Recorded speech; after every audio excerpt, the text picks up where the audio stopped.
My name is Nicholas, and I live aboard a 103-year-old historic motor yacht, Argonaut 2, and this summer I took the boat on an epic adventure all the way north along the remote coastline of British Columbia with friends, exploring some of the history of the boat and trying to document the magic of cruising before returning to the Victoria and Port Townsend Wooden Boat Festivals. I finally just completed 3.5 months and 2,400 miles of cruising. To recap what I've done so far, I began my trip on a quick hop up to Port Townsend, where I supported the start of the race to Alaska. 3, 2, 1. We made our way to Victoria, and then it was on that trip that I actually sprung a leak on the bow, where I found myself in a bit of an emergency situation. Victoria Coast Guard Radio, Victoria Coast Guard Radio. This is Argonaut 2. I am about a quarter mile south of Active Pass and taking on water. And then had to hobble my way to Vancouver to pull the boat out of the water and perform an emergency haul out. All the corking material has been completely rotted out, and there's essentially, or it was like a muddy hole in the boat, and I think that's where all the water was coming in. I then took a lap around the Sunshine Coast before coming all the way back down to the US in the San Juan Islands to meet up with friends of mine, Leo and his crew on the Tally-Ho, where they were embarking on their shakedown cruise after spending 7 years restoring this boat in the most incredible way possible. Together, we made our way up the Sunshine Coast, navigated the Straits together, made our way into the Broughtons, went around Cape Caution,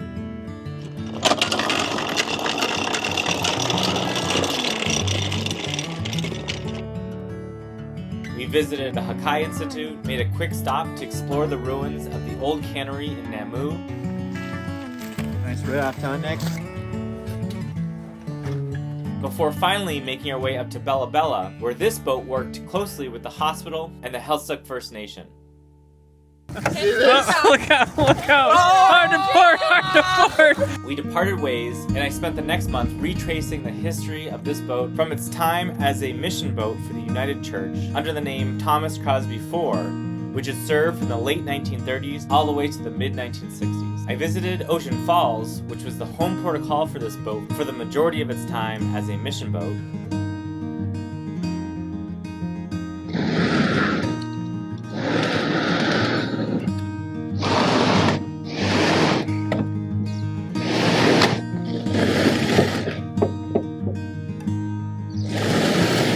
Made my way up to Bella Coola, did a lap around King Island before picking up some friends in Bella Bella and making the long journey back through the Queen Charlotte Strait, the Johnstone Strait, Desolation Sound, and the city of Vancouver, where I met up with Bob and Joan Burrows. Oh, Nick, I can't believe the galley. No, it was not. It was Have you not. done this? And Phil Little, who served on this boat from the late 1950s and early 1960s.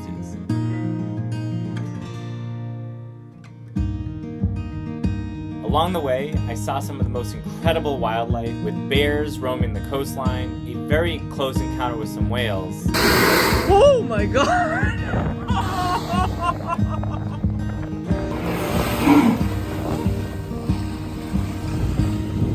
and a bunch of porpoise and dolphins that love to ride the bow waves. I don't know if you can see the really cute sea otter behind me. They're my favorite wildlife sightings. Over the last few weeks, I visited 2 of the most incredible boat shows in the country. First in Victoria for the Classic Boat Festival, and then in Port Townsend for the Wooden Boat Festival, which brings me up to speed to today, at the very tail end of my journey of 2,400 miles and 3.5 months of cruising, where I finally have some time to myself, and I'm going to go spend it cruising around the San Juan Islands and Bellingham.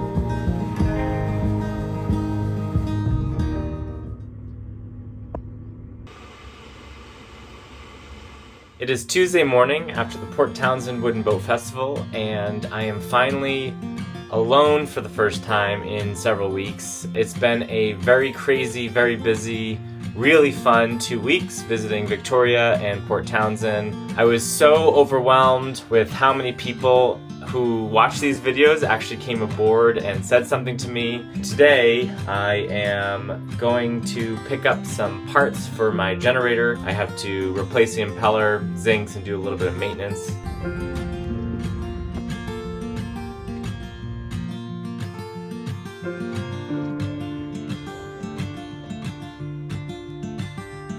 Why does it always seem that the best time to go anywhere is always at 4:30 in the morning? Just about to head out. I still have a few more weeks before I go back to work, so I'm going back north into the San Juan Islands and then making my way to Bellingham, which is actually a town I've never been to. Plan today is to leave early to get across the strait in favorable tides. So one question that many of you had at the boat show was, how long does it actually take to start the engine? The answer is typically not that long. Sometimes there's a few extra things that I have to do. I check the oil once or twice a week, make sure my water in the expansion tank for the keel cooling system is up to speed. This is a sight glass that shows the meniscus of the water line of the water in the expansion tank. Fill it up. I have this valve right here. That's the sound of my water pump from my supply line pressurizing the system. All this does is draw fresh water from my drinking water and puts it into the keel cooling system. Now I'm going to fill my oilers, which drip oil onto the shaft in order to lubricate it properly while I'm underway.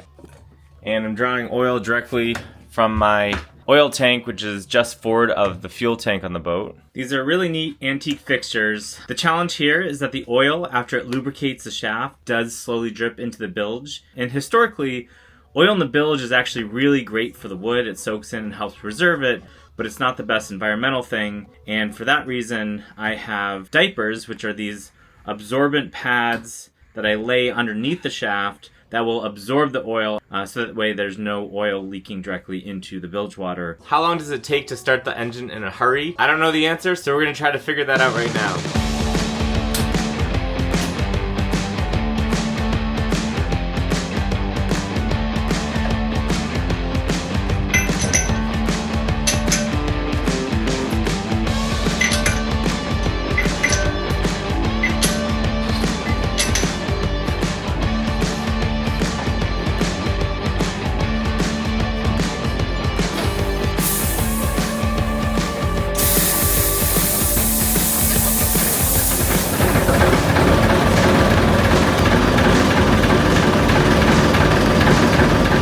So I guess there's your answer. It's gonna take at least 2 or 3 minutes to get 350 feet of chain off the bottom. Beautiful morning though. It was really windy when I first woke up and it was forecasted to die down around 5 a.m. and sure enough, it's 5 a.m. and it's almost glass, so that's good news. Pulling into Cap Sante Marina right now, and they assigned me a slip that is not an end slip, but kind of a tight one that I have to squeeze into. First time actually going into an inner slip by myself on this boat, so wish me luck.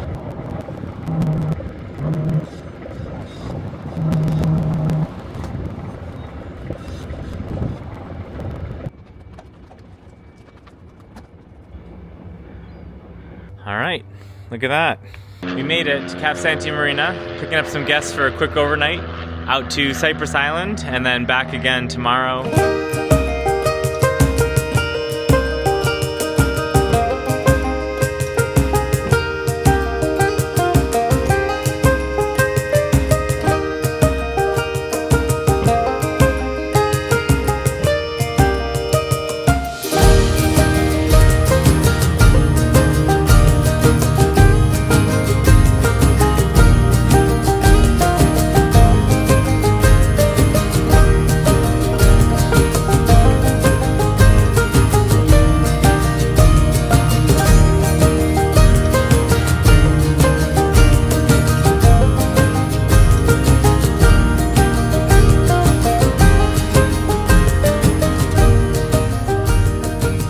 All the rain finally cleared up and enjoying a lovely, beautiful morning run on Cypress Island, which has a beautiful park with a ton of great hiking trails, running trails. Definitely a recommended stop. It's a little bit quieter than the rest of the main San Juan Island crowds. This time of year, you get it to yourself. So those mushrooms that you just saw are going to come into play later in this episode, where I told my friend Morgan, who lives across the way on Decatur Island, to go do some mushroom foraging, and we're going to incorporate those into a future pasta dish. An enormous lobster mushroom. It's beautiful. Look at this. Oh, geez.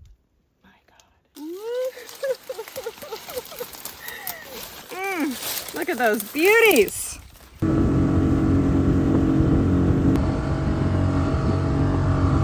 This morning I am sitting out at anchor. Two wonderful surprises happened. The first was some friends of mine that I'd met in the race to Alaska 2 years ago were pulling their boat out heading down to Olympia, and they saw me and stopped by for a quick hello and coffee. And then just as I was getting ready to weigh anchor and head to Bellingham, another friend of mine that I met last week stopped by with some beautiful crabs and gifted me one for dinner tonight. Look at the size of this crab. It's almost 7 inches, so I'm gonna have to make another dinner. I make pasta pretty much every week. It's my favorite food, and so tonight we'll do a crab pasta in a mushroom sauce, or I'll make a little side crab cake or something. Look at the size of this guy.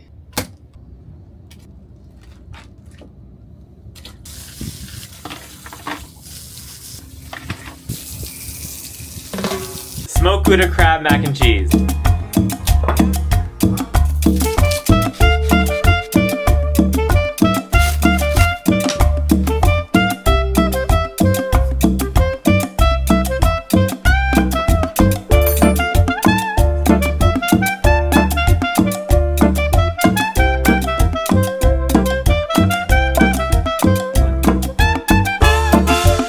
First thing that we're going to do is create a roux for the cheese sauce. Next we're going to cook the crab in some butter and then boil the cavatelli. We chose cavatelli tonight because it's a great texture to hold the cheese onto the pasta, and then the crab's going to give it a great flavor.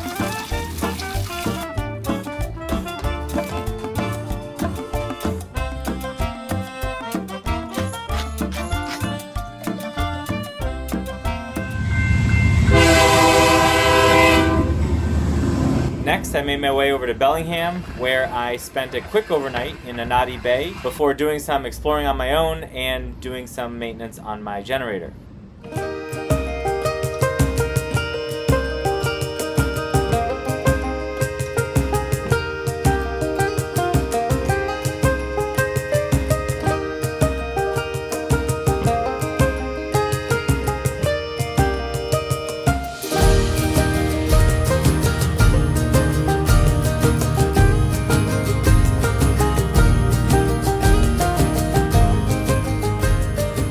Today's project, we are going to be working on the generator. The generator is essentially used for two things. One, it is used to repower my house battery bank in cases where I'm running low on power. And then second, I use it to run a compressor to make back air into the pressure vessel for the air start system, just in case I run out of air when I'm trying to start the engine. Since I've upgraded the boat to solar, almost all my power comes from solar or the alternator when I'm running the boat. Recently, I fired up the generator, and it is a wet exhaust system, which means it draws in raw water from the sea and pushes it through a heat exchanger in the top of the engine and then spits that water back out. And recently I started up and no water was coming through, which means there's either an issue in the filter or the impeller. And so we're gonna go ahead and replace the impeller. The impeller is located just behind this plate right here.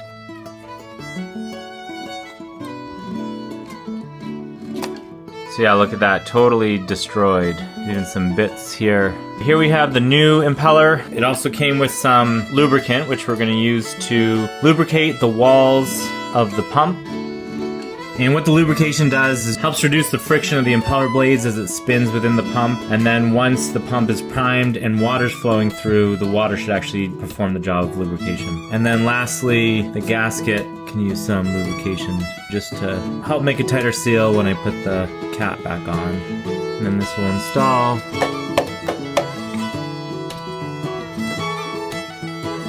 All right, so here we go to start it up to see if it's working.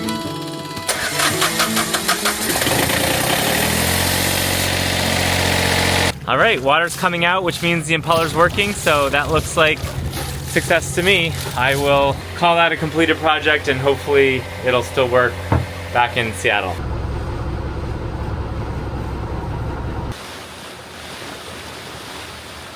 Next, I made my way back to the San Juan Islands and actually ran into some friends of mine on a boat called Catalyst, which is a 1932 wooden boat that was originally the first oceanographic research vessel for the University of Washington. They were doing some charters in the San Juans, and so I met up with them for a drink and a tour of Argonaut. We enjoyed a nice sunset, and it's always nice to enjoy some peace and quiet at anchor.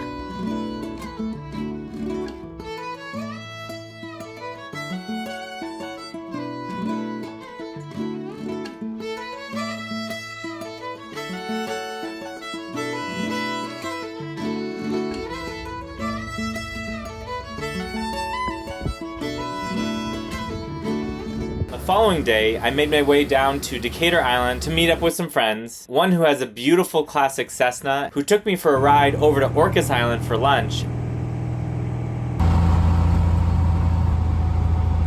And we enjoyed a beautiful sunset flight back. And then Morgan brought over all those mushrooms that she foraged earlier in the episode, and we cooked another pasta dinner. Not without a first stop for some fresh Decatur eggs. Tonight we're making sautéed lobster mushrooms over a stuffed pasta, where we took the leftover crab from the last pasta meal, mixed it in with a little bit of ricotta, and made some ravioli.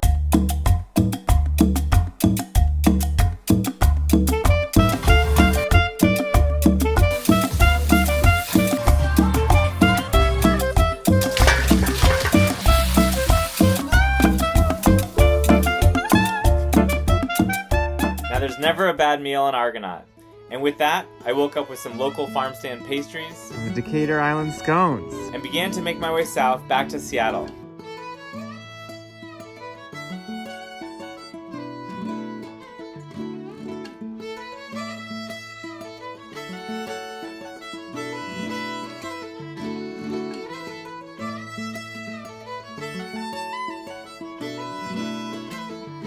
And it seems as though this whole trip has been serendipitous. Or maybe boat and island and coastal people are the people I've been meeting. But two of my wooden boat friends from back in Seattle were in town visiting. My friends Sean and Katie own a beautiful classic boat called Corsair 2. They dock it at the same marina I do in Seattle. They came to greet me on my return home, and we decided to do an overnight rafted up on Bainbridge Island.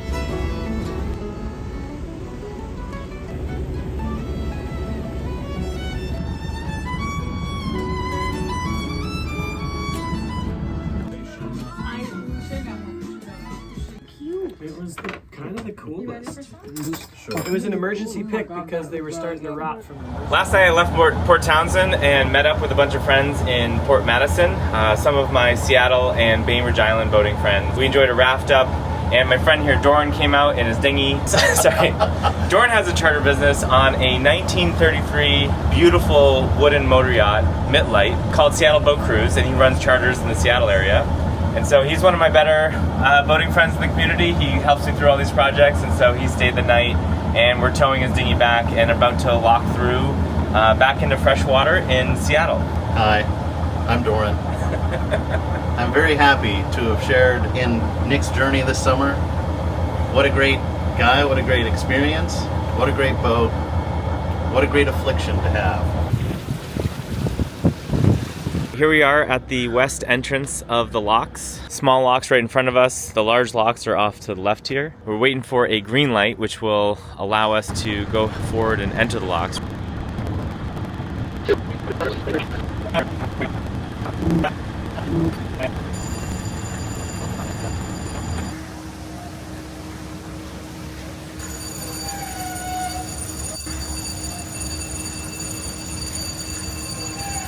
And just like that, after 2,400 miles and 3.5 months underway, I'm back at where I started from at my dock at Stimson Marina in Ballard, Seattle. Thank you all so much for joining me in my journey along the way and for sharing this experience with me. It was certainly a trip of a lifetime. Next up, I'm going to take you through some of the day-to-day of my life here in Seattle. I do have some exciting news that I'm going to be sharing with you in the next video. If you want to continue following along, I would love for you to subscribe. And if you want to support this project, I am on a mission to try and raise money to continue this restoration. If you'd like to help support these videos, I have a Patreon linked in the description, and I also have information about how you can support the ongoing restoration of this boat so that it might see another 100 years of traditional history here in Seattle.